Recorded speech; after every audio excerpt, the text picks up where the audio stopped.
Hi everyone, I'm Natalie and I'm a member of Team UMA New York. And welcome to UMA Talks, our weekly series of Q&A with our founder Rita. Hi Rita. Hi Natalie, hi everyone. So this week we talked a lot on our Instagram about the inclusion and received a lot of questions for you. So today we're gonna discuss everything. But at first, Rita, how was your weekend? How everything's going?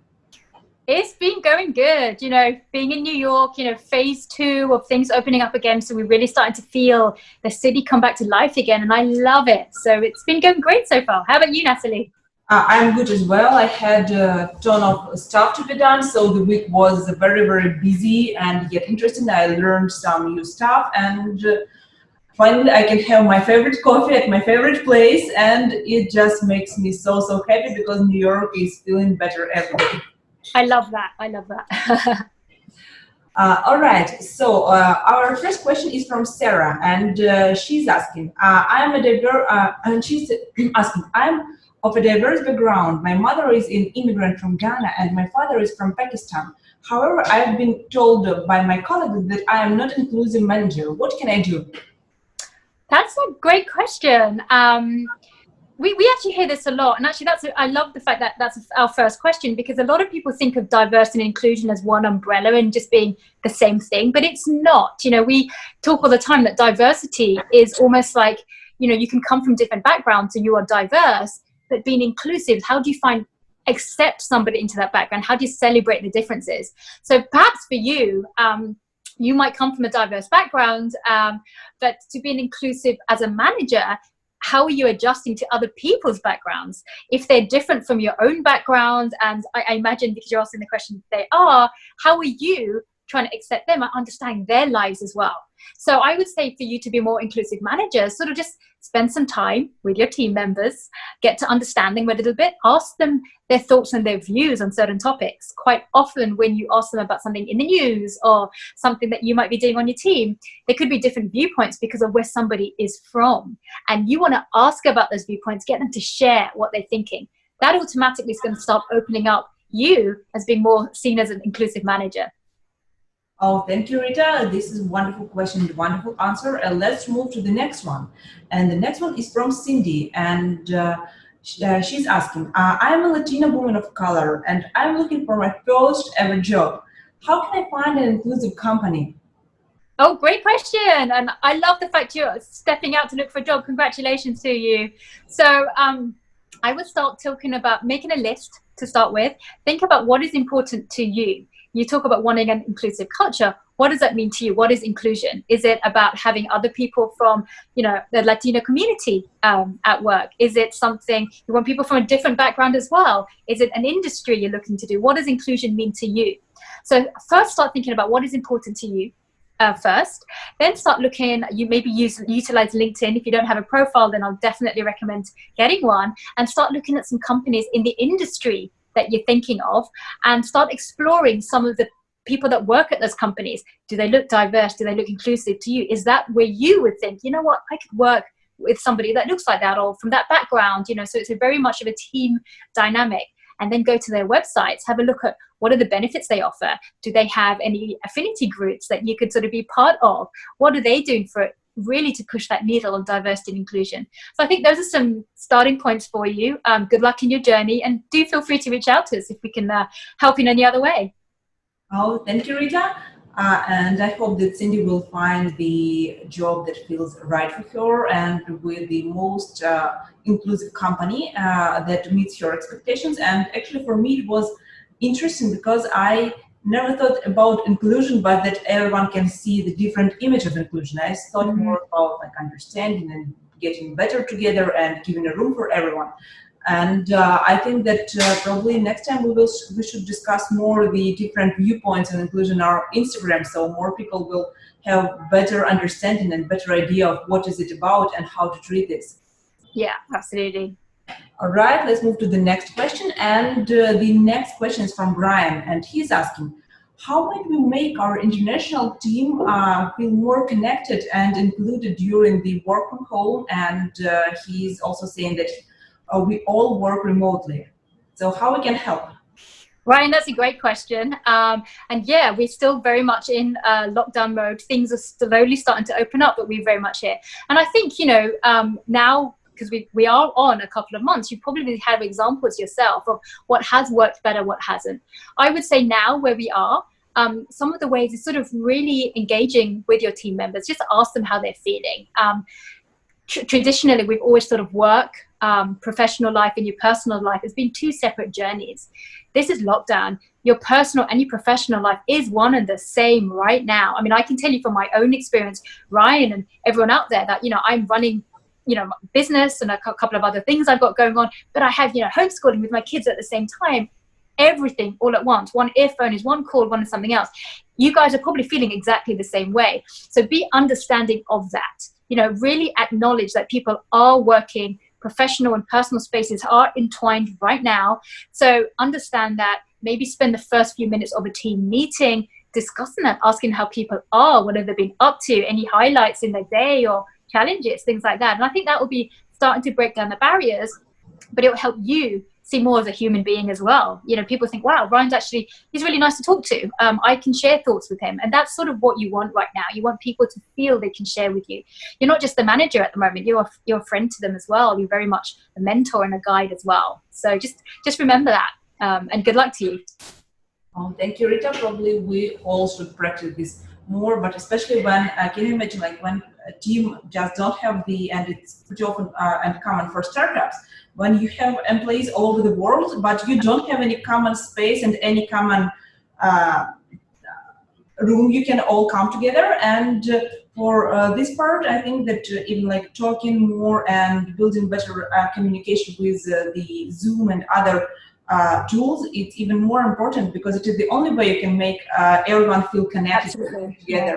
And that's a good point, Natalie, because even with us, when we have our UMA team meetings, we have folks all over the world. And how do we start meetings? We always ask about how people are, tell us something about where they are, how is quarantine, how is lockdown for them? And it was like, wow, gosh, it's raining here too. I mean, I'm just on a call with one of our colleagues in India, for example, and it was exactly the same thing. It's like, and you feel that sense of bond and understanding. So I think always start with, where are people at? No matter where in the world they are, there's some things you share, you have a bond, and other things that are different, and you want to know and understand those. Oh, thank you, Rita. And let's move for our next question, and it is from Tiffany. And she's a manager, and she's asking, I manage a large multicultural team. Natural disagreements arise. How can I make an inclusive, how can I be an inclusive manager without appearing to take sides? That's a really good question. So, you're managing a large team. So when you manage large teams, it's natural, no matter where you are, there's a lot of people to manage, and everyone has different viewpoints and things. And then it's multinational, multicultural at that as well. That is a joy. So first, two things. Think of it as, it's a joy to be able to manage people from different cultures, because it's eye-opening. You have vibrant discussions, and you can kind of really steer the ship. I think if you find out there is some sort of disagreement or some issues going on in the workplace, sort of, what you could do is sort of pull the two people aside, and sort of say, hey, let's talk about this away from everybody else. And you want to just talk about it a bit. I think everyone needs some time to breathe some steam. You might even find that there's nothing to do with people's cultural backgrounds. They might be, arguing over an issue or a project or something like that. So understanding where it's coming from helps them, but it helps you. First thing is, I always say, listen to what the issue is, and then act with empathy. Listen, and then sort of saying, okay, this is the issue, and then you try to problem solve. Don't treat it as it's one culture versus another. If it's something that comes up that is actually to do with a country, something's happening in the news, and it sort of spears off, and then again, take a step back and say, okay, what do you think? And then what do you think? So you're not passing judgment, you're giving people their time and their space to both listen to each other and voice what they're saying. So you're acting in this case as a mediator as well. So I think being a manager is, in a way, it's a tough spot to be in, but it's a great spot because you get to see things from so many different perspectives. So I hope that's helped a little bit. Again, feel free to reach out if we can help you further in that. All right, thank you, Rita.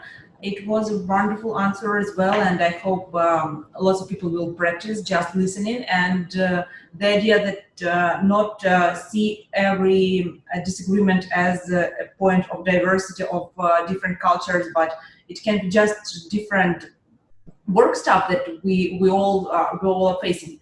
The last question is my personal question, because at UMA we help a lot and we'll teach a lot of people and companies about how to be diverse, how to be more inclusive. But what if we would imagine the world where diversity and inclusion is not longer a problem? How did we get there? How do you think? I love that question, Natalie. Thank you so much for asking it. And you're right, you know, we talk about this every single day. So here's the thing. I mean, we all live and I mean, this is my dream. I live for the fact that one day we're all going to be in an inclusive environment. Everyone's diverse. There's just love and kindness all over the world. We understand and we want to learn and educate ourselves about different cultures.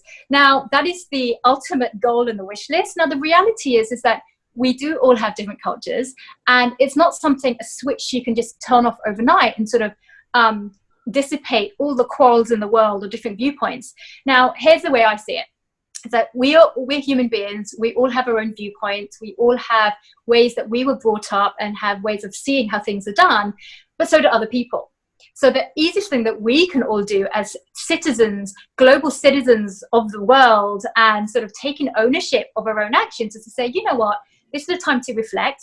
Everyone, the whole world is talking about inclusivity, diversity, equality, allyship at the moment. What does that mean? How do I become one of those? So I think everyone should just take a step back, acknowledge where you're from, what are your roots, what drives you, and then take the time to listen to other people. What are they talking about? What drives them? So, you know, one of the things we did in our team meetings, Natalie, that I'm going to share with everyone is just, you know, something that touches us, drives us. Let's share that and ask questions. So I want to ask, you know, one of our folks from Madrid or one of our folks from London, like, tell us about that. What is that like? And share it. And then we share something that touches us.